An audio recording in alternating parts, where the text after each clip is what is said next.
जय हिंद दोस्तों, मैं नवीन शर्मा आप सभी का स्वागत करता हूं। आशा करता हूं आप सब एकदम अच्छे हैं, एकदम बेहतरीन हैं। एक बार सारे प्यारे दोस्त बताएंगे आप सब कैसे हैं। उम्मीद करूंगा एकदम अच्छे होंगे, एकदम बेहतरीन होंगे, एकदम शानदार होंगे। और साथ ही हम लोग 3 बजे के प्रैक्टिस सेट से हमेशा जुड़े रहे हैं। मैं उन छात्रों को गाइड कर देना चाहता हूं। आज 2 बातें करनी है। एक तो मेरे वो साथी जिन्होंने दिल्ली पुलिस दिया, अच्छे स्कोर थे, लेकिन फिजिकल के लिए कम समय मिल पाने की वजह से जो मेरिट में अपना स्थान नहीं बना पाए। तो साथी हौसला नहीं खोना है। कहते ना कि अगर आपने मेहनत की है तो कुछ ना कुछ अच्छा करके ही आप जाएंगे। तो आपको जीडी के लिए फोकस कर देना है साथी। और जो पिछले सेट थे जो आपने दिल्ली पुलिस के लिए सेट किए हुए थे वो आपके एनफ हैं। उसके लिए अतिरिक्त प्रयास करने की ज़रूरत आपको नहीं है। बस उसमें ये 10 सेट अपने ज़रूर ऐड कर लेना। ये फाइनलाइज सेट होंगे जिसमें हम चीज़ों का एक अच्छा सा रिवीजन और जो बेहतरीन चीज़ें मिसिंग है वो देने का प्रयास इसमें करेंगे, ताकि हमारी तैयारी जो हम अब तक कर रहे थे, जैसे कि एसएससी जीडी के छात्र, पहले 30 सेट मैंने कराए, फिर 25 सेट मैंने कराए। शायद आप में से बहुत साथी ऐसे होंगे जिन्होंने 30 सेट नहीं किए होंगे। लेकिन एक बार थम्स अप करके मुझे बताओ कि 25 सेट कौन कौन कर चुका था अभी पिछले जो 25 सेट हमने ख़त्म किए थे। तो आप लोग अपनी क्लासेस, जैसे कि भी कोई साथी पढ़ता हो, किसी भी बैच से पढ़ते हो, किसी भी प्लेटफॉर्म पर पढ़ते हो, किसी भी पुस्तक से पढ़ते हो, तो साथ ही वो 25 सेट आप लोग अपने समय के अनुसार करते रहना। और ये 10 सेट लगाने आप लोगों के लिए बहुत ज़रूरी हैं, जो आपके लिए परीक्षा में एकदम से पैनेशिया का काम करेंगे, बहुत रामबाण साबित होंगे। और रामबाण का मतलब साथी यही होता है कि वह अंतिम इलाज है, अंतिम वार है, अंतिम बाण है। ठीक है, तो एक बार थम्स अप कर देंगे। बहुत सारे साथी तैयार हैं कि जो कर चुके हैं आपका 25 क्लासेस को। गुरुजी मैं 30 + 25 55 कर चुका हूँ। बहुत शानदार हैं दोस्त, आप अपने आप को इस तैयारी में आगे ही पाएंगे। तो मित्र शुरू करेंगे आज की क्लास को। उससे पहले मैं आपको टाइम टेबल बता देना चाहता हूँ कि जो हमारी ये सुपर सेट सीरीज आपकी आई है, इस सुपर सेट सीरीज में क्या है आपका कि 10 सेट होने हैं टोटल। और 10 सेट में, जैसे नीरज सर ने आज आपको बताया होगा, हिंदी के टॉपिक्स उन्होंने बांट के सारे आपको बताए होंगे कि 10 दिन में, जैसे कि आज आपका संज्ञा सर्वनाम विशेषण उसमें हुआ होगा हिंदी में। उसी तरह से मैथ्स में साथी मेरे तुरंत बाद में 4 बजे से दीपक भाटी सर क्लास कराएंगे, जो आपको मैथ्स को उसी तरह से बांट के कि वो जो जिनसे प्रश्न बनने के सबसे ज़्यादा चांसेस होते हैं मैथमेटिक्स में, तो उन प्रश्नों को आप गलत ना करके आओ। एटलीस्ट वो कॉन्सेप्ट आप सीख के जाओ और परीक्षा में आप आसानी से प्रश्नों को कर दो। ठीक है, इसी तरह से राहुल सर रीजनिंग में, और साथ ही जीएस का तो आपका कॉमन प्रैक्टिस सेट होगा ही। उसी लय में चलेंगे जिस लय में साथी अब तक चलते रहे। तो आप सब लोग तैयार होने चाहिए। तो शुरू करते हैं एडवांस सीरीज को, और जिसका पहला प्रश्न आप लोगों के सामने है। साथ ही कोई भी ऐसा प्रश्न आएगा जिसको आप कर चुके हैं, आपसे 100% सही आंसर चाहूँगा। रिवीजन का कोई भी प्रश्न आपसे पूछूंगा तो मैं आपसे उम्मीद करूंगा कि आप एक सही और सटीक उत्तर मुझे देंगे। तो शुरू करते हैं।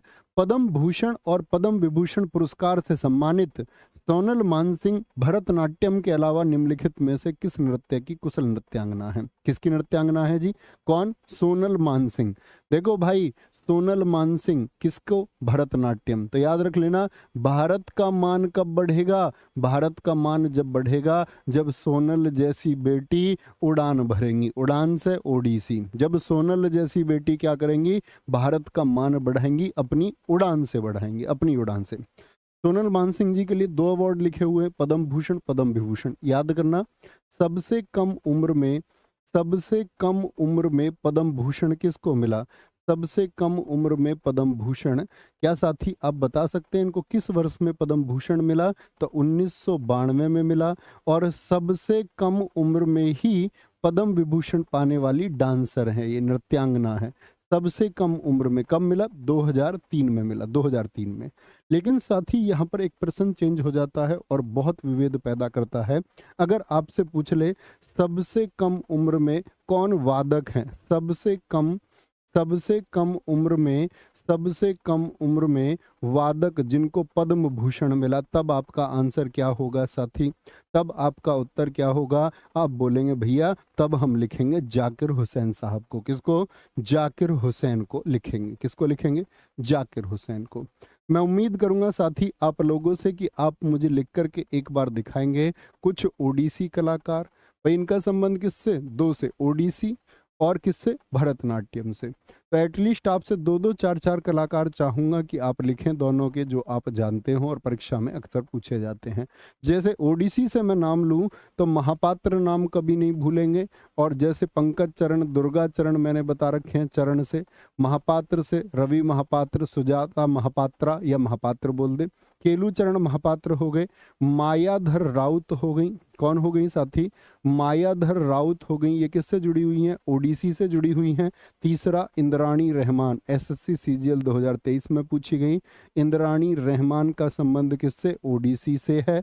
चौथा आपका सेरोन लोवेन, ये अंग्रेज से नाम याद है ना? एक इलियाना सिटारिस्टी का नाम मैंने आपको प्रैक्टिस सेट में बताया था। बोलो यस भैया जी, याद है। कुमकुम मोहंती, क्या बोलोगे? कुमकुम मोहंती का संबंध किससे? ओडिसी से है, ओडिसी से। ऐसे ही भरतनाट्यम में आप बताएंगे दोस्त, क्या बोलोगे? यामिनी कृष्णमूर्ति, क्या बोलोगे? यामिनी कृष्णमूर्ति का संबंध किससे है? यामिनी कृष्णमूर्ति का संबंध किससे है? एक आपका दोस्त रुक्मणी, क्या बोलोगे? रुक्मिणी देवी का संबंध किससे है? सॉरी, इधर आएगी मात्रा। रुक्मणी देवी का संबंध किससे है? आपका भरतनाट्यम से संबंध है। तीसरा नर्तकी नटराज, बोलो नर्तकी नटराज जी से क्या प्रश्न मैंने आपको पढ़ाया था? ये पहली ट्रांसजेंडर हैं जिनको पद्मश्री मिला। कौन है ये? पहली ट्रांसजेंडर हैं जिनको पद्मश्री मिला। कौन है ये? ट्रांसजेंडर समुदाय से पहली हैं, ट्रांसजेंडर समुदाय से। मैं आपसे बोलूं दोस्त, रागिनी देवी मत भूलना, रागिनी देवी मत भूलना, और अलारमेल वल्ली मत भूलना। कौन?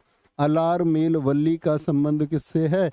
भैया जी भरतनाट्यम से है। परीक्षाओं में बार बार साथी पूछा जाता है, बार बार पूछा जाता है।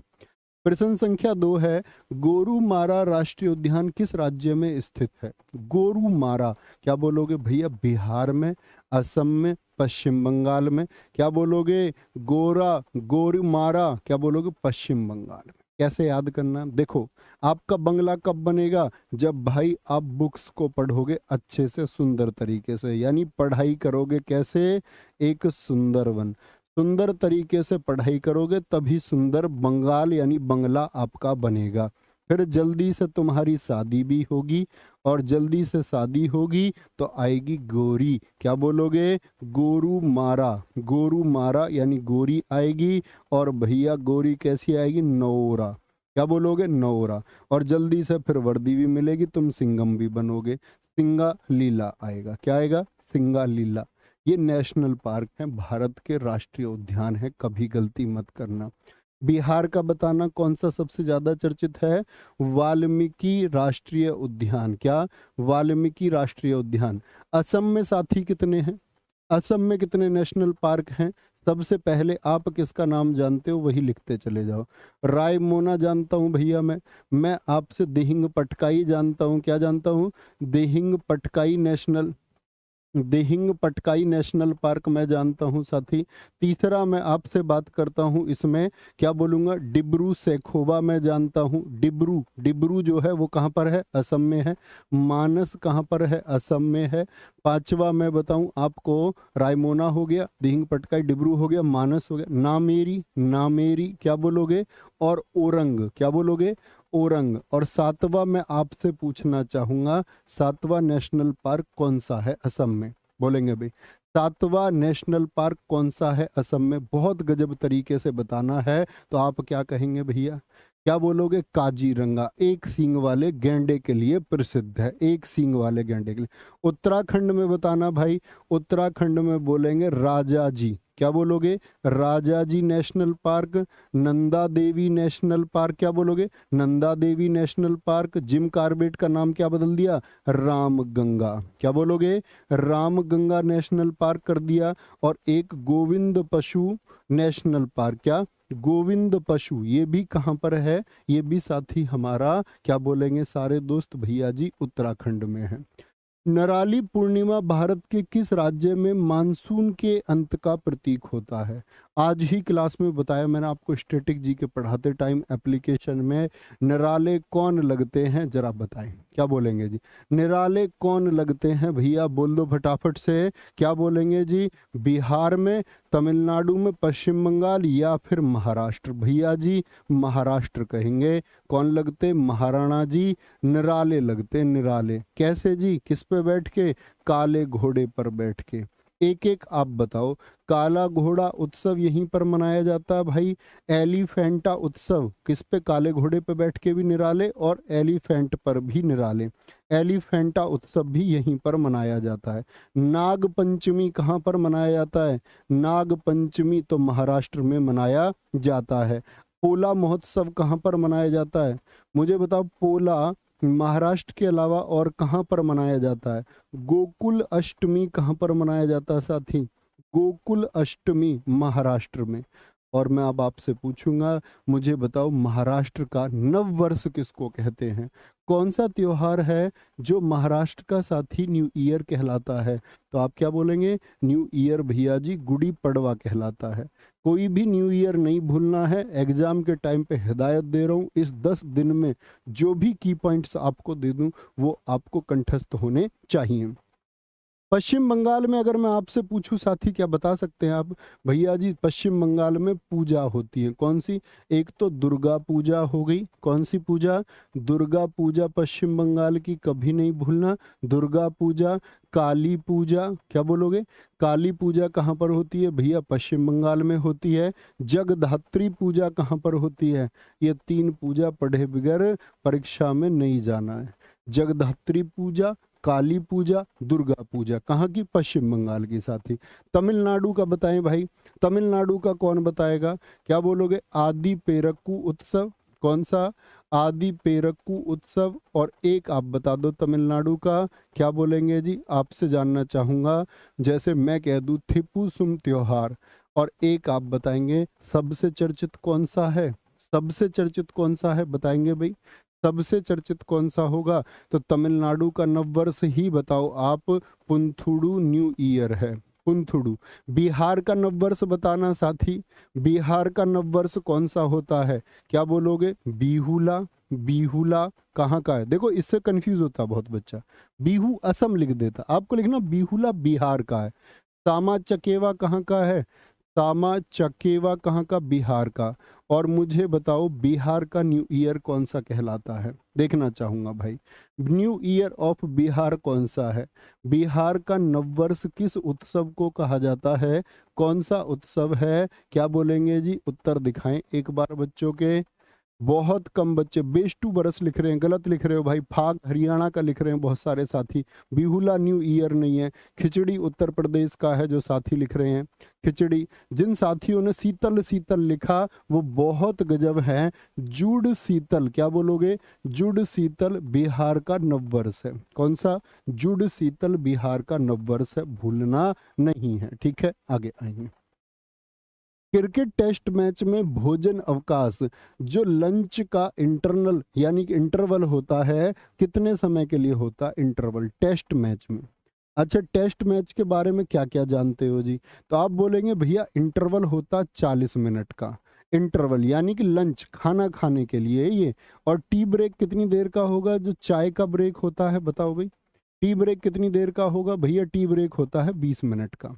मुझे बताओ टेस्ट मैच कितने दिन का होता है, पुरुषों का जो मेल में जो टेस्ट मैच होता है वो कितने दिन का होता है साथी। तो आप बोलेंगे टेस्ट मैच होता है भैया आपका 5 दिन का, कितने दिन का, 5 दिन का। और छठवां जो दिन होता है, जो 6th डे होता है, वो होता है रिजर्व डे। भाई अगर 5 दिन में नतीजा नहीं निकला, बारिश वगैरह किसी कारण से, तो रिजर्व डे कौन सा होता है, छठा डे। तो प्रश्न पूछा जाता है एक, रिजर्व डे में टेस्ट में कितने ओवर फेंके जाते हैं, कितने ओवर फेंके जाते हैं, 83 ओवर फेंके जा सकते हैं, या 5.5 घंटे का मैच होगा, 330 मिनट मैक्स, ये अधिकतम है। इससे पहले नतीजे आ गए तो अच्छी बात है, ठीक है।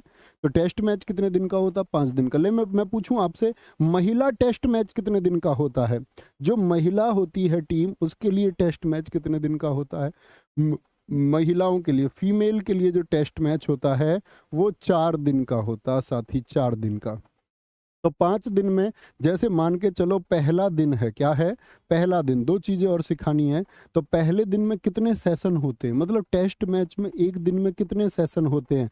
तो पहला दिन या कोई भी 5वां दिन हो, हमेशा 3 सेशन होंगे। कितने सेशन होंगे, 3 सेशन भैया होते हैं। यानी 6 घंटे का मैच होता है प्रत्येक दिन, और 6 घंटे का मैच 2-2 घंटे के गैप पर होता है। 2 घंटे, फिर 2 घंटे खेला जाएगा, और फिर 2 घंटे। पहले 2 घंटे के बाद में यहाँ पर लंच ब्रेक होता है 40 मिनट का, और आपसे पूछेगा टी ब्रेक कौन से 2 इंटरवल के बीच में होता है, पहले तीसरे के बीच में, दूसरे तीसरे के बीच में, या पहले दूसरे के बीच में। तो यहाँ पर टी ब्रेक होता है वो 20 मिनट का होता है। कितने का होता है, 20 मिनट का होता है। तो कितने, 2 घंटे, यानी डेली मैच 6 घंटे का होगा, 2 घंटे 2 घंटे 2 घंटे।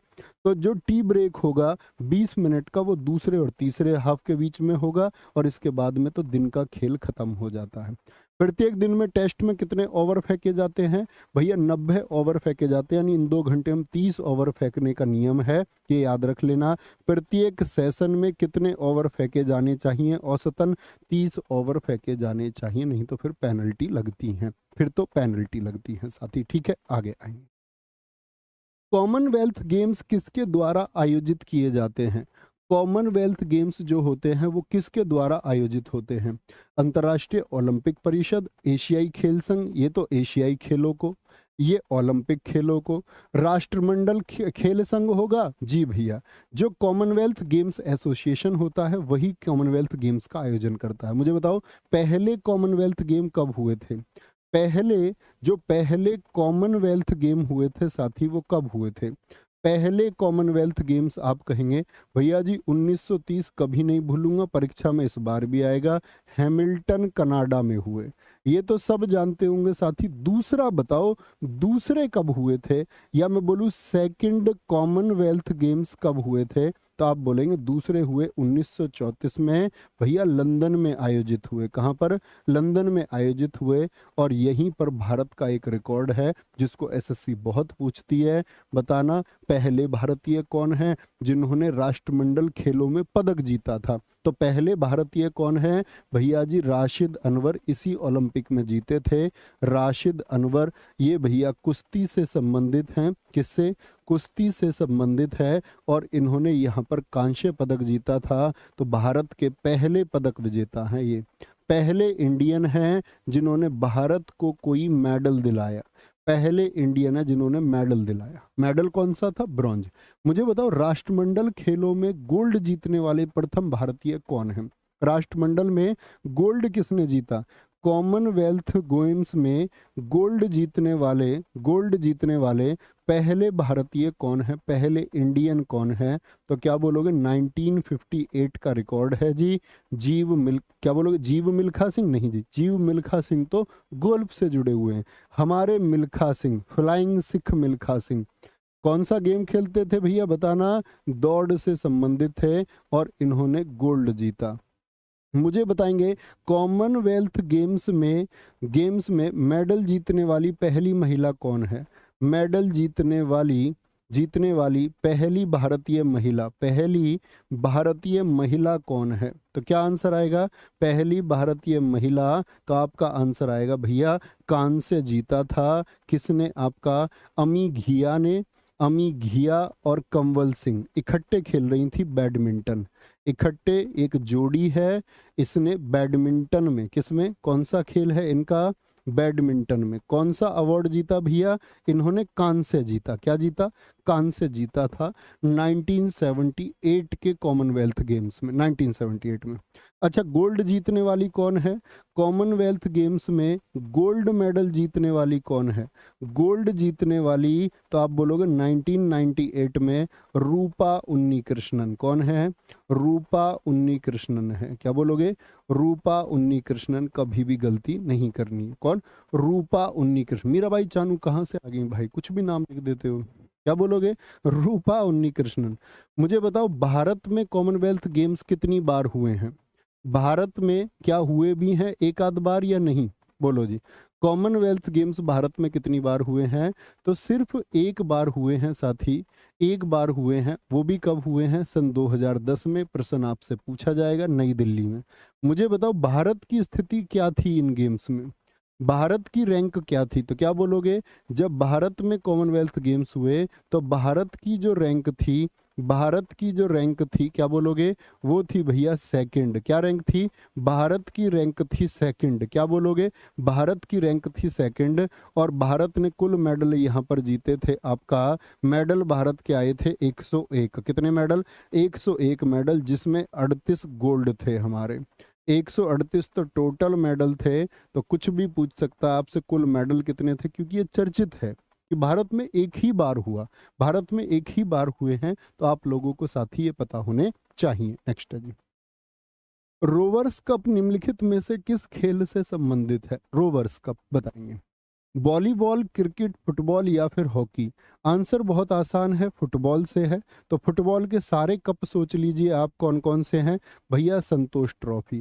प्रश्न साथी मेरा ये है, मैंने कहा व्याख्या पर ध्यान देना है, प्रश्न पर उतना ध्यान नहीं देना। संतोष ट्रॉफी कब खेली गई थी? पहली बार 1941 में खेली गई। डूरंड कप, डूरंड कप पहली बार कब खेला गया बताएंगे। डूरंड कप 1888 साथी शिमला में खेला गया। और ये भारत की सबसे पुरानी, भारत क्या एशिया की सबसे पुरानी फुटबॉल प्रतियोगिता है। क्या बोलोगे? भारत की, भारत के साथ में एशिया की भी सबसे पुरानी और दुनिया की तीसरी है, दुनिया की तीसरी सबसे पुरानी प्रतियोगिता है। एशिया की सबसे पुरानी कंपटीशन है ये, सबसे पुरानी साथी प्रतियोगिता है। क्या आप मुझे बता सकते हैं दुनिया की सबसे पुरानी प्रतियोगिता कौन सी है? तो दुनिया की सबसे पुरानी याद रख लेना जिनको नहीं पता, दुनिया में सबसे पुरानी आती है फुटबॉल प्रतियोगिता में एफए कप। कौन सा? एफए कप दुनिया की सबसे पुरानी प्रतियोगिताओं में शामिल है। ठीक है। अच्छा, डूरंड कप के अलावा और कौन कौन से आप जानते हैं? एक तो आशुतोष कप होता है, आशुतोष कप है साथी आपका। एक आपका मर्डेका कप है साथी। क्या बोलोगे? एक भैया जी हमारा मर्डेका कप है। कौन सा है? मर्डेका कप है। बीसी राय ट्रॉफी है। मुझे बताइए बीसी राय ट्रॉफी में, बीसी राय ट्रॉफी में कितने से कम के बच्चे खेलते हैं? कितने से कम के? तो क्या बोलोगे? 19 से कम के बच्चों के लिए, जिनकी उम्र 19 साल से कम होती है, 19 साल से कम होती है साथी, उनको हम क्या कहते हैं? वो बीसी राय ट्रॉफी में भाग लेते हैं, बीसी राय ट्रॉफी में। ओके। शनि ग्रह के वायुमंडल में निम्नलिखित में से कौन सी गैस है जो सबसे अधिक मात्रा में पाई जाती है? वही अरुण पर भी सबसे ज्यादा पाई जाती है, वही साथी आपका वरुण पर भी सबसे ज्यादा पाई जाती है। तो क्या बोलेंगे भैया? CH4 मैथेन है। और इसके साथ में आपका अमोनिया के भी बादल पाए जाते हैं। क्या बोलोगे? CH4 और किस गैस के? अमोनिया के क्लाउड्स यानी कि बादल साथी पाए जाते हैं। कहाँ पर? आपका सैटर्न यानी कि शनि पर। ठीक है, शनि पर। ठीक है, याद रख लेना अरुण और वरुण का भी यही हाल है। अरुण और वरुण यानी कि जो आपका, क्या बोलोगे? अरुण वरुण पर भी क्या है? यही पाया जाता है। अरुण और वरुण पर भी यही पाए जाते हैं। अरुण और वरुण याद रख रहे हैं। शनि के बाद में कौन कौन से हैं आपका? जो सबसे लास्ट में है। अच्छा, शनि ग्रह के बारे में मुझे एक बात बताओ, ग्रहों के घटते हुए क्रम में शनि आकार में कौन से स्थान पर आएगा? आकार में सबसे बड़ा कौन सा? बृहस्पति। तो शनि क्या है? याद रख लेना, शनि जो है, सेचन जो है हमारा, वो दूसरा दूसरा बड़ा ग्रह है बृहस्पति के बाद में। क्या बोलोगे? ये दूसरा बड़ा ग्रह है। इसको साथ ही हम कहते हैं गैसों का गोला। क्या बोलोगे? गैसों का गोला किसको कहा जाता है? वो शनि ग्रह को कहा जाता है। अगर सबसे ज्यादा ऑबलेट की बात करूं, सबसे ज्यादा ऑबलेट कौन है या सबसे ज्यादा चपटा कौन है? तो सर्वाधिक चपटा भी कौन है साथी? शनि ही है। अगर मैं बात करूं सबसे कम घनत्व किसका है, सबसे कम डेंसिटी किसकी है, सबसे कम डेंसिटी वो किसकी है? शनि की। सबसे ज्यादा तो पृथ्वी की है। सबसे कम डेंसिटी शनि का घनत्व कितना? 0.68 ग्राम पर सेंटीमीटर क्यूब है, ये इसका घनत्व है। ठीक है, मुझे बताओ अगर शनि के चारों ओर बात करें तो कितने छल्ले हैं? 7 प्रमुख वलय हैं, 7 प्रमुख छल्ले हैं, जिनको हम नाम देते हैं ABCDEFG। बी छल्ला जो है वो सबसे ज्यादा चमकीला है। कौन सा छल्ला? बी छल्ला जो है वो सबसे ज्यादा चमकीला है। और यहीं पर आता है सबसे ज्यादा उपग्रह हैं इसके। वर्तमान में सबसे ज्यादा उपग्रह किसके हैं? इसी के हैं। तो मुझे बताएं साथी, इसके उपग्रहों की संख्या मैं आप सबसे जानना चाहता हूँ। क्या बोलेंगे, कितने उपग्रह मैंने कक्षा में आपको इसके बताए? 145 भैया इसके उपग्रह हैं और वो सबसे ज्यादा हैं। टाइटन किसका उपग्रह है? इसी का है। ये एकमात्र ऐसा उपग्रह है जिसपे स्थायी वायुमंडल है। एकमात्र उपग्रह है ये आकाशगंगा का जिसका क्या है? स्थायी वायुमंडल है। तो पूछे आपसे कभी भी, एक तो टाइटन किसका उपग्रह, आप कहेंगे भैया शनि का उपग्रह, शनि का उपग्रह। ऐसे ही आपसे पूछ ले रिया और लापेटस, बहुत चर्चित है, ये भी आकार में बड़े हैं। रिया और लापेटस किसके उपग्रह हैं? रिया और लापेटस, क्या बोलोगे? रिया और लापेटस भैया ये हमारा शनि के उपग्रह। अच्छा, उपग्रहों की जब बात आती है साथी, मैं आपसे कुछ उपग्रह पूछना चाहूंगा यहाँ पर, मुझे बताना फोबोस और डीमोस किसके हैं? बताएं जी। फोबोस और डीमोस किसके उपग्रह हैं? फोबोस और डीमोस, क्योंकि आप सब जानते होंगे साथी, आपका जो बुध है, मरकरी है, जो वीनस है, शुक्र है, उनका तो अपना कोई उपग्रह है ही नहीं। अपना कोई उपग्रह, उनका तो अपना कोई उपग्रह है ही नहीं। ये किसके? मंगल के दो उपग्रह हैं। पृथ्वी का एक ही है, चंद्रमा, उसके बारे में सब जानते ही हैं। गैनीमीड किसका है? सबसे बड़ा उपग्रह है गैनीमीड। और मैं बोल दूं यूरोपा, गैनीमीड और यूरोपा किसके हैं? ये साथी बृहस्पति के हैं। किसके हैं? ये साथी बृहस्पति के हैं, ये बात याद रख लेना। टाइटेनिया किसका है? बताएंगे जरा। टाइटेनिया किसका उपग्रह है? टाइटेनिया अरुण का है, इसको कभी शनि मत लिख देना। और ऐसे ही टाइटन, इसमें बड़ा कंफ्यूजन होता है, तीसरा सबसे बड़ा है ये ट्राइटन, ये किसका है? ये वरुण का है। किसका है? ये वरुण का। तो टाइटन, टाइटेनिया और ट्राइटन, तीनों नाम साथी अलग अलग हैं, ये बात याद रख लेनी है, कभी गलती नहीं करेंगे। अगले प्रश्न पर चलते हैं। निम्नलिखित में से कौन सी एक नदी भारतीय गंगा नदी बेसिन का हिस्सा नहीं है? गंगा नदी बेसिन साथी आप ज्योग्राफी में पढ़ते होंगे, उत्तर भारत में फैला हुआ है गंगा नदी का बेसिन, उत्तर भारत, ठीक है, उत्तर और पूर्व की तरफ भी। पुनपुन नदी जो बिहार और झारखंड में बहती है, क्या गंगा नदी की ट्रिब्यूटरी है? तो आप कहेंगे जी हाँ। अजय नदी दोस्त हुगली नदी की एक सहायक नदी है जो पश्चिम बंगाल में बहती है, क्या गंगा बेसिन में शामिल होती है? जी हाँ। गंगा का बेसिन आप जानते हो ना सारे साथी, गंगा का बेसिन ये सारा गंगा का बेसिन है, ठीक है। तो क्या बोलेंगे? जलांगी नदी, ये भी पश्चिम बंगाल में बहती है। तो ये सब किसका हिस्सा है? ये गंगा बेसिन का हिस्सा है। लेकिन जोंक नदी को आप देखोगे साथी, उड़ीसा और छत्तीसगढ़ में बहती है, यानी ये दक्षिण भारत की एक नदी है जो महानदी की सहायक है। किसकी है? महानदी की सहायक है। किसकी सहायक है? महानदी की सहायक है। मुझे बताएं, महानदी की ट्रिब्यूटरी है, तो मुझे बताओ महानदी किस राज्य में बहती है? सारे दोस्त क्या कहेंगे? भैया जी उड़ीसा में बहती है। कभी हम गलती करके नहीं आएंगे, आगे आएंगे। भारत में लोकपाल, जिसको हम ओम्बुड्समैन कहते हैं, जिसको स्वीडन देश ने सबसे पहले इस वर्ड को इस्तेमाल किया, उस लोकपाल और लोकायुक्त की स्थापना का सुझाव किसने दिया था? सुझाव किसने दिया? तो सरकारिया आयोग ने, क्या बोलेंगे? जी नहीं। प्रशासनिक आयोग ने, विधि आयोग ने, या ठक्कर कमीशन ने? क्या बोलोगे भैया? एडमिनिस्ट्रेटिव रिफॉर्म कमीशन, एएफसी ने। किसने? एएफसी ने, एडमिनिस्ट्रेटिव रिफॉर्म कमीशन, एएफसी ने दिया। 1966 की बात है। 1966 में कैसे? तो याद रख लेना, पहला प्रशासनिक सुधार आयोग, पहला एडमिनिस्ट्रेटिव रिफॉर्म कमीशन भारत का कब नियुक्त हुआ था? 5 जनवरी 1966 को, 5 जनवरी 1966 को। और पहले प्रशासनिक सुधार आयोग के अध्यक्ष कौन थे? तो क्या बोलोगे? इसके अध्यक्ष थे मोरारजी देसाई। क्या बोलोगे? मोरारजी देसाई, भारत के उप प्रधानमंत्री बनने से पहले। मुझे बताइए दूसरा प्रशासनिक सुधार आयोग, दूसरा एडमिनिस्ट्रेटिव आपका, क्या बोलोगे? रिफॉर्म्स कमीशन जो हमारा बना, एडमिनिस्ट्रेटिव, क्या बोलोगे आपका? रिफॉर्म कमीशन, एआरसी, एफसी लिख रहा हूं मैं, इसको रिफॉर्म लिखना था, एआरसी। पहला एआरसी आपका। दूसरा एआरसी कब नियुक्त हुआ साथी आपका? तो 31 अगस्त 2005 को, जिसके अध्यक्ष कौन नियुक्त हुए थे आपका? वीरप्पा मोइली इसके अध्यक्ष थे। कौन? वीरप्पा मोइली इसके अध्यक्ष थे। ये बात आपको याद रख लेनी है। क्या आप मुझे बता सकते हैं वर्तमान में देश के लोकायुक्त कौन है, या लोकायुक्त और लोकपाल अधिनियम कब आया? बताएंगे। लोकपाल और लोकायुक्त अधिनियम साथी कब आया? लोकपाल और लोकायुक्त अधिनियम हमारे देश में, पुरानी परंपरा तो 1966 से चल रही थी, लेकिन इसको संसद सदन में पेश किया गया 2013 में। तो कब का विधेयक है? 2013 का। और इसको राष्ट्रपति की स्वीकृति मिली साथी कब?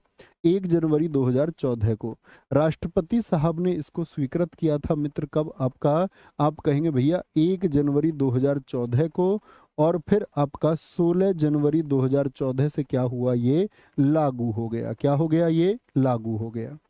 लोकायुक्त वर्तमान में कौन है? तो सारे दोस्तों का उत्तर आएगा भैया जी प्रदीप मोहंती हैं। वर्तमान में कौन है साथी? आपका वर्तमान में प्रदीप मोहंती है। कार्यकाल बताइए कि भैया क्या बोलोगे? कार्यकाल कितने वर्षों का रहता है लोकायुक्त का?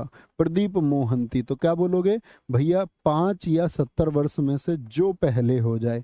5 या 70 वर्ष में से जो पहले हो जाएगा। 6 नहीं साथी, 6 नहीं, 5 या 70 में से जो पहले हो जाए। ठीक है, आगे।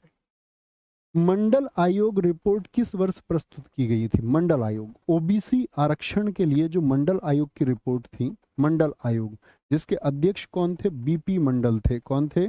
अगर अध्यक्ष की बात करते हैं तो बीपी मंडल। क्या बोलोगे? बीपी मंडल आपके, सॉरी पह लिख दिया मैंने, माफ करेंगे।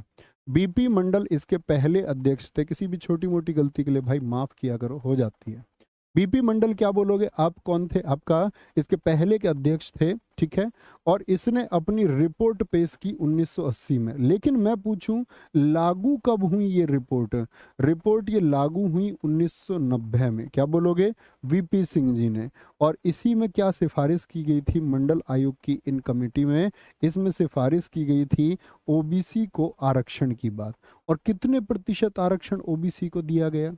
ओबीसी आरक्षण बताएंगे जी, कितने परसेंट रिजर्वेशन की बात इसमें की गई? 27% ओबीसी आरक्षण। कभी भी गलती नहीं करनी है, बहुत पूछा जाने वाला प्रश्न साथी है। ओके, आगे आएंगे। प्रथम गुप्त शासक जिसने परम भागवत की उपाधि धारण की थी। जो परम भागवत की उपाधि धारण करता है वो शासक साथी कौन सा था? बताएंगे एक बार। चंद्रगुप्त प्रथम था क्या? आप कहेंगे जी नहीं। चंद्रगुप्त प्रथम तो गद्दी पर कब बैठा था बताना? 319 एडी में। इसने कौन सा संवत साथी चलाया था? गुप्त संवत। 319 से लेकर 335-34 तक ये रहा। फिर आता है समुद्रगुप्त, उसी ने परम भागवत की उपाधि धारण की और 335 एडी से लेकर के 380 एडी तक ये शासन में रहा। इसके और क्या क्या नाम आप जानते हैं अगर मैं आपसे जानना चाहूं? समुद्रगुप्त को ही हम कहते हैं साथी भारत का नेपोलियन। क्या बोलोगे? भारत का नेपोलियन समुद्रगुप्त को ही कहा जाता है। परम क्रमांक किसको कहा जाता है? परम क्रमांक साथी इसी को कहा जाता है आपका। अगर मैं बात करूं आपसे लिच्छवी दोहित्र, लिच्छवियों का देवता किसको कहा गया है? लिच्छवी दोहित्र इसी को कहा गया है साथी। और अगर बात करूं समरसत किसको कहा गया है? समरसत किसको कहा गया है? इसी को कहा गया है। काच किसको कहा गया है? काच इसी को कहा गया है। सिर्फ एक छोटा सा प्रश्न आपसे जानना चाहूंगा कि परीक्षा में जाके भूलना नहीं है, इसके दरबारी कौन थे? इसके जो दरबारी लेखक थे वो कौन थे? बहुत प्रमुख दरबारी थे। तो आप कहेंगे भैया हम नहीं भूलेंगे हरिशेन का नाम। और साथ ही हरिशेन ने क्या लिखा? समुद्रगुप्त के विजय अभियान लिखे हैं। क्या लिखे हैं? समुद्रगुप्त के जो एक्सपेडिशंस है, क्या बोलोगे? समुद्रगुप्त के जो एक्सपेडिशंस हैं यानी जो उसके विजय अभियान हैं, उन विजय अभियानों को लिखा है। और उन विजय अभियानों को उसने लिखा है आपका किसमें? संस्कृत में। और कौन सा लेख लिखा साथी? आप कहेंगे उसने लिखा है जी प्रयाग प्रशस्ति अभिलेख को। किसको? प्रयाग प्रशस्ति, प्रयाग प्रशस्ति अभिलेख को लिखा है। प्रयाग प्रशस्ति अभिलेख को उसने लिखा है, कभी भी गलती नहीं करनी है। ठीक है, अगला प्रश्न है ब्रिटिश पत्रकार H.W. नेविंसन। H.W. नेविंसन किससे जुड़े थे? तो H.W. जो नेविंसन थे साथी वो किससे जुड़े हुए थे? तो आप कहेंगे H.W. नेविंसन का संबंध क्या असहयोग आंदोलन से है? तो आप कहेंगे जी नहीं, असहयोग आंदोलन से नहीं है। क्या सविनय अवज्ञा आंदोलन से उनका संबंध है साथी? आप कहेंगे नहीं जी। स्वदेशी आंदोलन से? जी हाँ। दरअसल में साथी जब बंगाल विभाजन हो गया, आपसे मैं बंगाल विभाजन की यदि डेट पूछूं तो क्या कहेंगे? बंगाल विभाजन बताइए मुझे, उसकी तिथि क्या थी? तो बंगाल विभाजन जब देश में हो गया तो उसके विरोध में हमने क्या किया कि लिवरपूल के वस्त्रों से लेकर के जितने भी विदेशी वस्त्र हैं उनके बहिष्कार की बात हमने की। और बहिष्कार की बात में क्या हुआ, 7 अगस्त 1905 को, कब, 7 अगस्त 1905 को कलकत्ता के टाउन हॉल में, कहाँ पर, कलकत्ता के साथी टाउन हॉल में, टाउन हॉल कहाँ का, कलकत्ता के टाउन हॉल में क्या हुआ, कलकत्ता के टाउन हॉल में आपका क्या होता है कि घोषणा की गई कि हम अब विदेशी वस्तुओं का क्या करेंगे, बहिष्कार साथी करेंगे, उनका बहिष्कार कर देंगे। बहुत ठीक लिखा है बहुत सारे साथियों ने, 16 अक्टूबर 1905 लिख रहे हैं कुछ साथी, वो तो लागू होने की डेट है साथी। मैंने पूछा बंगाल विभाजन घोषणा कब की गई, तब उसके बाद में, ये 16 अक्टूबर से तो पहले हो गया, लागू होने से तो पहले हम विरोध कर रहे थे, तो घोषणा कब, जिसको 19 जुलाई लिखा रहता, 20 जुलाई लिखा था, 19 जुलाई उसमें सही डेट है, 1905। तो जब ये विरोध हुआ तो कई जगह पर विरोध हुआ। मुझे एक बात बताओ, पूना और बॉम्बे में नेतृत्व किसने किया था इस विरोध का, पूना और बॉम्बे में कौन थे भैया, याद रख लेना, बाल गंगाधर तिलक जी ने इसका विरोध किया था, बाल गंगाधर तिलक जी ने। पंजाब में साथी कौन विरोध कर रहे थे, पंजाब में आप मुझे बताएंगे। दिल्ली में बताइए किसने नेतृत्व किया इसका, आपका आपका किसकी बात करें, स्वदेशी आंदोलन की। मद्रास में बताइए किसने विद्रोह किया मद्रास में, तो आप बोलेंगे पंजाब में थे भैया आपका लाला लाजपत राय थे, लाला लाजपत राय जी थे, और साथ में आपके कौन थे, आपका अजीत सिंह जी थे, कौन थे, अजीत सिंह जी थे, ठीक है, अजीत सिंह जी थे। दिल्ली में साथी कौन थे, सैयद हैदर रजा थे, कौन, सैयद हैदर रजा, बहुत पूछा जाता है, सैयद हैदर रजा ने दिल्ली में नेतृत्व किया। और मद्रास में थे चिदम्बरम पिल्लई, क्या बोलोगे, मद्रास में थे चिदम्बरम पिल्लई। और किसने इसको शूट किया था, जैसे ये 3 पत्रकारों के नाम आते हैं साथी आपसे, एक तो डब्ल्यू नेविंसन का, एक नाम आता है आपको अगर याद हो लुई फिशर का, जानते हैं इस बात को, लुई फिशर कब है, वो भारत छोड़ो आंदोलन के दौरान है। और साथ ही एक नाम आता है वेब मिलर का, जो दांडी मार्च के दौरान पत्रकार थे। इन तीनों की पत्रकारिता ने ही दुनिया पर किसका, ब्रिटेन का उस समय से जो क्रूर चेहरा था उसको दिखाया था। ओके, आगे नेक्स्ट है, निम्नलिखित कथनों पर विचार कीजिए। गोरेवाला समिति की संस्तुति के फलस्वरूप, और इस तरह के प्रश्नों की तरफ आज फॉर्मेट में एसएससी जा रहा है, आप लोगों को आदत बना लेनी है, वो आज स्टेटमेंट के क्वेश्चन पूछता है। क्या बोलेंगे, गोरेवाला समिति की संस्तुति के फलस्वरूप भारतीय स्टेट बैंक की स्थापना हुई, क्या बोलेंगे जी, भारतीय स्टेट बैंक की, तो गोरेवाला, एक थी एडी गोरेवाला समिति, कौन सी, एडी गोरेवाला समिति, और उसने दोस्त क्या की थी, संस्तुति की थी आपका कब, 1952 में। और उसी 1952 की संस्तुति पर किसकी, स्टेट बैंक की स्थापना हुई, यानी पहला तो ठीक हो गया। 6 वाणिज्यिक बैंकों का राष्ट्रीयकरण 15 अप्रैल 1980 को हुआ था क्या, 1980 को हुआ था क्या, जी हाँ भैया 1980 को हुआ था, यानी दोनों 1 और 2 ठीक है। देखो ये कह रहा है 6 बैंकों का, इससे पहले 14 बैंकों का हुआ था, तो आप मुझे बताइए 14 बैंकों का जो राष्ट्रीयकरण हुआ था साथी वो कब हुआ था, तो आप कहेंगे भैया 14 बैंकों का हुआ था 19 जुलाई 1969 को, 1969 में, ठीक है ये। और इसके बाद में आपका साथी 1980 में 15 अप्रैल को 6 बैंकों का कर दिया गया। अगर मैं स्टेट बैंक ऑफ इंडिया की बात करता हूं तो किन 3 बैंकों से मिलकर बना है, बोलेंगे SBI state bank of India किन 3 बैंकों से मिलकर साथी बना है, तो पहला बैंक आता है बैंक ऑफ बंगाल, क्या बोलोगे, बैंक ऑफ बंगाल आपका, ठीक है। बैंक ऑफ बंगाल की स्थापना आपको बतानी है। फिर मैं बोलूं बैंक ऑफ बॉम्बे आपको बताना है उसकी स्थापना कब हुई थी साथी, और बैंक ऑफ मद्रास की स्थापना साथी कब हुई थी, तो क्या बोलेंगे, बैंक ऑफ बंगाल भैया आपका बना 1806 में, बैंक ऑफ बॉम्बे आपका बना 1840 में, और बैंक ऑफ मद्रास आपका 1843 में। इन तीनों को मर्ज कर दिया गया साथी, तीनों का क्या कर दिया गया, मर्जर कर दिया गया, और तीनों को इकट्ठा 1921 में क्या बना दिया गया था, 1921 में भैया जी इंपीरियल बैंक बना दिया गया। और मुझे बताओ इसी इंपीरियल बैंक को नेशनलाइज करके, राष्ट्रीयकृत करके क्या बना दिया गया 1955 में, किस डेट को बताना, 1955 में एसबीआई को बना दिया गया, स्टेट बैंक ऑफ इंडिया को बना दिया गया। लेकिन 1955 की तिथि कौन सी थी साथी, तो आप बोलेंगे भैया जी 1 जुलाई को। तो 1 जुलाई 1955 को क्या हुआ, स्टेट बैंक ऑफ इंडिया का राष्ट्रीयकरण किया गया। गलती नहीं करनी है, एंड नॉट अलाउड। भारत के शिक्षित युवाओं में रोजगार योग्य कौशल की कमी, यानी कि रोजगार के लिए जो एक्सपर्टीज चाहिए वो उनके अंदर नहीं है, वो उनके अंदर नहीं है। इस कारण से रोजगार, एक बेरोजगारी पैदा होती है कि उनको काम नहीं मिल पा रहा, स्किल्स उनके अंदर नहीं है उस तरह की। ठीक है, तो क्या बोलेंगे, तकनीकी बेरोजगारी बोल दें क्या इसको? नहीं जी, ये शिक्षित बेरोजगारी होती है भाई। आप पढ़े लिखे तो हैं, लेकिन काम करने के लिए, प्रोडक्शन के लिए जो नॉलेज चाहिए, आपने पढ़ रखा है इतिहास भूगोल सब कुछ, लेकिन टेक्निकल नॉलेज आपके पास नहीं है, लेकिन उसकी वजह से कभी भी टेक्निकल अनएम्प्लॉयमेंट मत लिख देना, उसकी वजह से होती है शिक्षित बेरोजगारी। चक्रीय बेरोजगारी की अगर हम बात करें आपसे, तो चक्रीय बेरोजगारी कब पैदा होती है? ये होती है जब आर्थिक मंदी आए। जैसे दुनिया में आर्थिक मंदी आई थी 2006 के आसपास में, 2009 तक चली, तो वो आर्थिक मंदी की वजह से पूरी दुनिया के मार्केट धीमे पड़ जाएं, तो क्या होती है, चक्रीय बेरोजगारी पैदा होती है। संरचनात्मक बेरोजगारी क्या होती है? ये उद्योग में परिवर्तन के कारण। जैसे दोस्त सारे, आप जानते हैं मशीन आ गई, तो जो हाथ से मान के चलो कला करते थे, जो हाथ से डिजाइन बनाते थे, तो उनके काम छीने प्रिंटिंग मशीन ने या नहीं?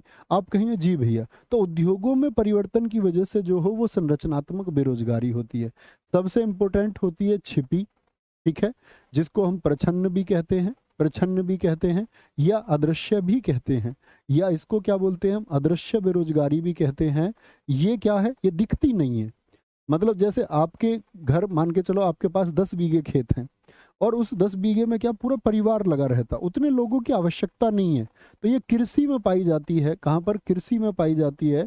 आवश्यकता से अधिक लोगों का लगे रहना ही छिपी बेरोजगारी है। और छिपी बेरोजगारी का सिद्धांत किसने दिया था? ये मोस्ट इंपोर्टेंट क्वेश्चन है। छिपी बेरोजगारी का सिद्धांत दिया था 1936 में रॉबिन्सन ने। किसने?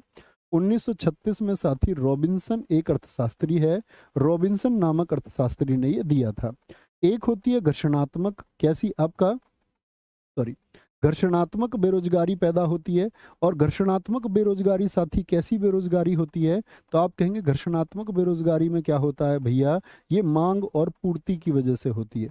कि अगर मार्केट में डिमांड है तो चीजें बना लीजिए। जैसे आपने गांव में देखा होगा, कुम्हार जो होता है वह घड़े आदि का निर्माण करता है, तो आपका बारिश, जब आपका गर्मी के दिन होते हैं तो घड़े की डिमांड बढ़ती है। दीपावली, दीपावली क्या होता है, दिवाली पर दिए बनते हैं, लेकिन वो क्या, जब उनकी डिमांड नहीं होती तब थोड़ी बनाएगा, तो वो घर्षणात्मक होगी। क्या होगी? वो घर्षणात्मक होगी। ठीक है, आगे आएंगे। सीजीएस, सेंटीमीटर ग्राम सेकंड प्रणाली में चुंबकीय तीव्रता का मात्रक क्या होता है? चुंबकीय क्षेत्र जिसको आप टेस्ला में माप लेते हैं आपका, तो क्या बोलेंगे? गोस बोल देंगे क्या हम? क्या वेबर बोल देंगे? नहीं जी, ये तो किसके, एमकेएस एसआई के। कैंडेला तो वैसे भी ज्योति तीव्रता का होता है। कैंडेला किसका होता है साथी? ज्योति तीव्रता का होता है। क्या बोलोगे? ज्योति तीव्रता का होता है आपका, ल्यूमिनस इंटेंसिटी का। ओस्ट्रेड होता है सीजीएस में किसका? चुंबकीय तीव्रता का। क्या होता है आपका? ओस्ट्रेड। तो बी विकल्प जिन साथियों ने लिखा, ठीक लिखा। अब मेरी बात सुन लो, जैसे मैं आपसे पूछूं वेग का मात्रक क्या होता है? वेग का मात्रक तो जो साथी जानते होंगे वो कहेंगे मीटर प्रति सेकंड होता है जी। होता है साथी या नहीं होता? वही मैं आपसे बोल दूं भैया, ये मीटर है तो किसमें है? एमकेएस में। मीटर किलोग्राम सेकंड में है, ये एमकेएस हो गया। लेकिन सीजीएस में क्या होगा? ये सेंटीमीटर ग्राम सेकंड में क्या होगा? तो मीटर का क्या बन जाएगा? सेंटीमीटर प्रति सेकंड हो जाएगा। क्या हो जाएगा? सेंटीमीटर प्रति सेकंड हो जाएगा। इसी तरह से आप सीजीएस में मुझको त्वरण का मात्रक बताइए। त्वरण, एक्सेलरेशन का मात्रक कितने लोग जानते हैं? तो आप कहेंगे भैया त्वरण का जो मात्रक होता है वह होता है मीटर प्रति सेकंड की घात 2 मीटर। लेकिन इसमें क्या मीटर प्रति सेकंड होगा? तो आप बोलेंगे जी नहीं, इसमें हो जाएगा वो सेंटीमीटर प्रति सेकंड का स्क्वायर हो जाएगा। सेंटीमीटर प्रति सेकंड की घात 2 हो जाएगा। बल का मात्रक बताइए सीजीएस में क्या होता है? बल का मात्रक सारे जानते हो न्यूटन होता है, लेकिन बल का मात्रक यहाँ पर क्या होगा? डाइन होगा। क्या होगा? बल का मात्रक भैया डाइन हो जाएगा। ऊष्मा का मात्रक बताइए क्या होगा? ऊष्मा का मात्रक भैया जी कैलोरी हो जाएगा। कैलोरी, ये तो आप याद रख सकते हैं, कैलोरी होगा। दाब का मात्रक बताइए। दाब, प्रेशर का क्या होगा? डाइन पर सेंटीमीटर स्क्वायर होगा। क्या बोलोगे? न्यूटन प्रति मीटर स्क्वायर होता है ना वैसे एमकेएस में, न्यूटन प्रति मीटर स्क्वायर। यहाँ डाइन में नपता है और मीटर की जगह आ जाएगा सेंटीमीटर, मीटर की जगह सेंटीमीटर। घनत्व का मैं आपसे जानना चाहूंगा, घनत्व का।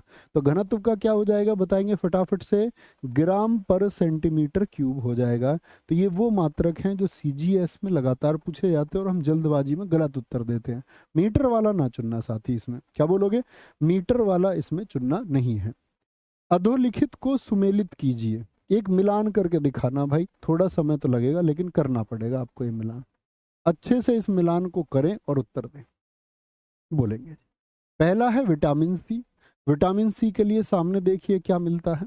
तो विटामिन सी के लिए हालांकि आपको समय नहीं लगेगा इसको उत्तर देने में, जो होशियार बच्चे होंगे वो बोलेंगे भैया विटामिन सी का रासायनिक नाम क्या होता है? एस्कॉर्बिक अम्ल होता है, और एस्कॉर्बिक अम्ल यानी ए का 5 बनेगा, और वो सिर्फ एक ही विकल्प में है, और सारे साथियों का उत्तर मैं देख भी पा रहा हूँ। विटामिन ए किससे मैच किया इसने, अब आप देख सकते हो रासायनिक नाम लिखे हुए हैं। विटामिन डी का रासायनिक नाम लिखा हुआ कैल्सीफेरॉल। बी12 का साइनोकोबालमीन नाम लिखा हुआ है, साइनोकोबालमीन नाम लिखा हुआ है। विटामिन ई किसका कारण बनता है? आपका एफिनिटी यानी कि जनन में कमी का कारण बनता है। ये क्या? रक्त का थक्का नहीं बनता, ब्लड बहता रहता, हीमोफीलिया हो जाएगा। विटामिन एच किसको बोलते हैं? बी7 को, बायोटीन को कहते हैं। किसको कहते हैं? बायोटीन। इसकी कमी से क्या होता है दोस्त? आपका बाल भैया झड़ने लगते हैं, बाल झड़ने लगते हैं। बी1 क्या होगा आपका बताइए साथी? थाइमीन को बोलते हैं, रासायनिक नाम लिखा हुआ। बी5 इसका पेलाग्रा रोग होता है, इसकी वजह से पेलाग्रा रोग, कभी भी गलत नहीं करना। बड़ी आसानी से बता दिया होगा, लगा बड़ा भैया ये तो बहुत आसान प्रश्न था, बहुत आसान प्रश्न था। आगे आएंगे। हाल ही में कौन सी राज्य सरकार सभी जिलों में पीएम कॉलेज ऑफ एक्सीलेंस, प्रधानमंत्री कॉलेज ऑफ एक्सीलेंस गुणवत्ता बढ़ाने के लिए स्थापित करने जा रहे हैं? कहां पर बताएंगे? गुजरात में, राजस्थान, मध्य प्रदेश या फिर उत्तर प्रदेश? मध्य प्रदेश में। कहां पर? मध्य प्रदेश में। और साथ ही मैं आपको, जो बच्चे नहीं जानता, आपका रेशियो हालांकि आप तैयार कर चुके होंगे, मैं आपको एक बार बता देता हूं कि भाई आप लोगों के पोर्शन में स्टैटिक जीके प्रायोरिटी पर होनी चाहिए। दूसरा मैं आपसे बताऊं, आपको पॉलिटी आपका प्रायोरिटी पर होनी चाहिए, और इसके बाद में आप प्रायोरिटी पर रखना अपने हिस्ट्री को, और चौथा सब्जेक्ट आप रखना करंट अफेयर्स को। ये 4 सब्जेक्ट पर आपकी कमांड बहुत अच्छी होनी चाहिए। बाकी परीक्षा में विषय आपको नदारद भी मिल सकते हैं जब आप देने जाएंगे। मध्य प्रदेश की अगर हम बात करते हैं तो अभी मध्य प्रदेश में एडीबी, एडीबी किसको बोलते हैं? Asian development bank. बताइए एडीबी की स्थापना कब हुई थी? अभी एडीबी से मध्य प्रदेश सरकार ने क्या किया है? $175 मिलियन का ऋण लिया है। क्या लिया है? ऋण लिया है। किस बात के लिए लिया है? सड़क कनेक्टिविटी में सुधार के लिए। अपने यहाँ की जो सड़कें हैं, अपने यहाँ की जो सड़कें हैं, सड़क कनेक्टिविटी को बेहतर बनाने के लिए। क्या करने के लिए? बेहतर बनाने के लिए। अच्छा, अभी यहाँ पर मुख्यमंत्री लाडली बहना योजना लॉन्च हुई। क्या बोलोगे? मुख्यमंत्री लाडली बहना योजना कहाँ पर लॉन्च हुई है? मुख्यमंत्री लाडली बहना योजना, क्या बोलोगे? लाडली बहना योजना कहाँ पर लॉन्च हुई आपका साथी? और अगर मैं आपसे पूछूं, पांचवा खेलो इंडिया यूथ गेम्स कहाँ पर हुए थे? पांचवा खेलो इंडिया जो यूथ गेम्स हुए थे, यूथ गेम्स, क्या आप बता सकते हैं मध्य प्रदेश के कितने शहरों में हुए थे? मध्य प्रदेश के साथ ही कितने शहरों में ये आयोजित हुए थे? अभी करंट अफेयर्स का बहुत चर्चित प्रश्न रहा था, आप लोगों को पता होना चाहिए। क्या कुछ साथी बता सकते हैं? मैं देखना चाहूंगा उत्तर। 3 4 लिख रहे हैं, कुछ 10 लिख रहे हैं। जिन साथियों ने, गौरव पटेल जी आपने सबसे पहले सही उत्तर दिया 8। वेरी गुड, बहुत शाबाश। हाल ही में किस बैंक ने महिलाओं के लिए नारी शक्ति बचत खाता लॉन्च किया है? तो किस बैंक ने? बैंक ऑफ इंडिया ने। बैंक ऑफ इंडिया ने। बैंक ऑफ इंडिया की स्थापना हुई 1906 में। इसका हेडक्वार्टर कहाँ पर है साथी? बंबई में है। क्या बोलोगे? पंजाब नेशनल बैंक 1894 का है, आरबीआई 1935 का, एसबीआई 1955 का, सब जानते होंगे। अभी एक बात और याद रख लेना, जो आईसीआईसीआई बैंक है हमारा, आईसीआईसीआई बैंक है, इसने आपका साथी एक चीज लॉन्च की, मनी टू इंडिया। कहाँ के लिए लॉन्च किया है आईसीआईसीआई ने? मनी टू इंडिया, ये कनाडा, ताकि कनाडा से सीधे पैसे भेजे जा सके। तो इसके लिए आईसीआईसीआई ने क्या लॉन्च कर दिया है? Money to Canada. Money to Canada प्रश्न पूछा जाएगा उसी तरह से। तो आपसे पूछाएगा डिजिटल आपूर्ति के लिए, डिजिटल आपका आपूर्ति के लिए स्मार्ट फिन किसने लॉन्च किया है? डिजिटल आपूर्ति के लिए, डिजिटल करेंसी की आपूर्ति के लिए आपका क्या स्मार्ट फिन किस बैंक ने लागू किया है? स्मार्ट फिन लॉन्च किया है ये आपका यस बैंक ने। साथी क्या बोलोगे? यस बैंक ने लॉन्च किया है। आपसे पूछे अभी सम्मान रुपए क्रेडिट कार्ड किस बैंक ने लॉन्च किया? सम्मान रुपए क्रेडिट कार्ड किसने लॉन्च किया है आपका? तो आप कहेंगे भैया ये लॉन्च किया है इंडस इंड बैंक ने। क्या बोलोगे? इंडस इंड बैंक ने इसको जारी किया। इंडस इंड बैंक, कौन से बैंक ने? इंडस इंड बैंक ने। गलती मित्र मत करना। अगले प्रश्न पर चलते हैं। हाल ही में किस देश ने कालाजार का उन्मूलन किया? ये दोस्त वैश्विक परिदृश्य है और वैश्विक रूप से जो बड़ी घोषणाएं या बड़ा कुछ भी इवेंट होता है वो आपको परीक्षा के लिए पता होना चाहिए। तो क्या कहेंगे भैया? किसने? बांग्लादेश ने। क्या बोलोगे जी? बांग्लादेश ने। एक पूछेगा अभी अभी बहुत चर्चित रहा भारत किर्गिस्तान, उसका नाम बताइए। भारत किर्गिस्तान की सेनाओं ने जो एक संयुक्त युद्धाभ्यास किया, एक जॉइंट आपका जो एक्सरसाइज हुई अभी साथी, एक संयुक्त जो आपका अभ्यास हुआ, उसका क्या नाम है? तो आप क्या बोलोगे? उसका नाम है जी खंजर अभ्यास। कौन सा अभ्यास था? खंजर अभ्यास था। और उसका ये 11वां सत्र था। क्या बोलोगे? 11वां एडिशन था, 11वां सत्र था। ठीक है। दूसरी अगर हम बात करते हैं 2024 में अभी वैश्विक रूप से ग्लोबल फायर, क्या बोलोगे? ग्लोबल फायर पावर की एक लिस्ट लॉन्च हुई, ग्लोबल फायर पावर की। उसमें भारत का स्थान क्या रहा है? ग्लोबल फायर पावर यानी शक्तिशाली देशों में आपका फर्स्ट पर जो रहा है वो तो रहा है यूनाइटेड स्टेट्स ऑफ अमेरिका, दूसरे पर साथी रहा है इसमें आपका रूस, तीसरे पर चाइना, और चौथे पर ग्लोबल फायर पावर में कौन आया है इस बार? अपना देश भारत आया है। चौथी रैंक सबको पता होनी चाहिए। फ्रांस के अभी हाल ही में बहुत चर्चित खबर है वैश्विक रूप से, फ्रांस के साथी नए पीएम कौन बने? नए प्राइम मिनिस्टर कौन बने हैं आपका? तो क्या बोलोगे? गैब्रियल अटल बने हैं। कौन बने हैं? गैब्रियल अटल बने हैं। गैब्रियल अटल याद रखेंगे। अभी मुझे बताइए भारत का बहुत चर्चित समझौता रहा ग्रीन फ्यूल्स के लिए। तो भारत ने जो आपका भारत ने ग्रीन फ्यूल्स, क्या बोलोगे? भारत ने ग्रीन फ्यूल्स आपका ग्रीन फ्यूल्स जो अलायंस किया है यानी समझौता किया है वो किस देश के साथ किया है? तो क्या बोलोगे? डेनमार्क के साथ में साथी कर लिया है। किसके साथ में? डेनमार्क के साथ में भारत ने आपका जो हरित ईंधन है उसके लिए समझौता किया है। आगे आएंगे। हाल ही में किस राज्य सरकार ने सीएम फेलोशिप कार्यक्रम शुरू किया है? सीएम फेलोशिप कार्यक्रम आपका क्या जो बढ़ते हुए आपका शिक्षार्थी है उनकी मदद के लिए। तो हरियाणा ने, उत्तर प्रदेश या राजस्थान? भैया उत्तर प्रदेश ने इसको शुरू किया है। और उत्तर प्रदेश में अभी क्या चल रहा है? याद रख लेना, अयोध्या को विकसित करने के लिए क्या चल रहा है? नव्य अयोध्या प्रोजेक्ट कहाँ पर चल रहा है? तो ऐसे तो नहीं पूछेगा अयोध्या को विकसित करने के लिए कहाँ पर, लेकिन पूछेगा अयोध्या के विकास के लिए कौन सा प्रोजेक्ट चल रहा है। तो आप बोलेंगे नव्य अयोध्या प्रोजेक्ट वहां पर चल रहा है। ठीक है। और इसी में चल रही है नव्य अयोध्या प्रोजेक्ट में ही पेइंग गेस्ट योजना। क्या बोलोगे? पेइंग गेस्ट योजना कहां पर लॉन्च हुई है? उत्तर प्रदेश में। मत भूलना यूपी वाले साथी भी। ठीक है। एक सुरक्षित शहर योजना कहां पर चली जिसमें शहरों को सुरक्षित किया जा रहा है? क्यों भैया, शहर को कोई क्या ले जाएगा कहीं? जी हाँ, शहरों में क्राइम तो होता ही है। तो इसमें कितने शहरों को चुना गया आप बताइए। तो सुरक्षित शहर योजना में 17 आपका जगह या 17 स्थल कह सकते हैं, या 17 नगर पालिका हम कह सकते हैं, और 17 आपके शहरों में, इनमें नगर पालिकाएं, जितने भी सरकारी और गैर सरकारी संगठन है उन सबको कैमरे से लैस किया जाएगा यानी कंट्रोल दिया जाएगा। ठीक है। चौथा याद रख लेना, अभी यहाँ पर प्राण प्रतिष्ठा हुई। कौन सा समारोह हुआ? प्राण प्रतिष्ठा समारोह हुआ। तो वहां पर शुरू किया गया एक महामंडल उत्सव। तो अब ये बहुत बड़ा उत्सव बन के स्टैटिक जीके से लेकर सभी एग्जाम्स में उभरेगा इन फ्यूचर। याद रख लेना, महामंडल उत्सव कहाँ पर मनाया गया? यूपी में। क्या बोलोगे? यूपी में महामंडल उत्सव मनाया गया। और कितने दिन तक ये चला? कितने दिनों तक मनाया जाएगा? 42 दिन, 42 डेज। क्या बोलोगे? 42 डेज, गलती नहीं करनी है। आगे आएंगे साथी। उत्तर प्रदेश के किस शहर में AIISH सैटेलाइट सेंटर का उद्घाटन हुआ? इसका मतलब है ऑल इंडिया इंस्टीट्यूट, क्या बोलोगे? ऑल इंडिया साथी institute, all India institute for speech and hearing, यानी स्पीच का मतलब बोलने के लिए, जो लोग बोलने में सहायक नहीं, और सुनने में जिनको दिक्कत है उन सब के लिए जो आपका आगे विकास के कार्य होंगे, तो उसके लिए AIISH जो मनसुख मंडाविया ने इसका उद्घाटन किया।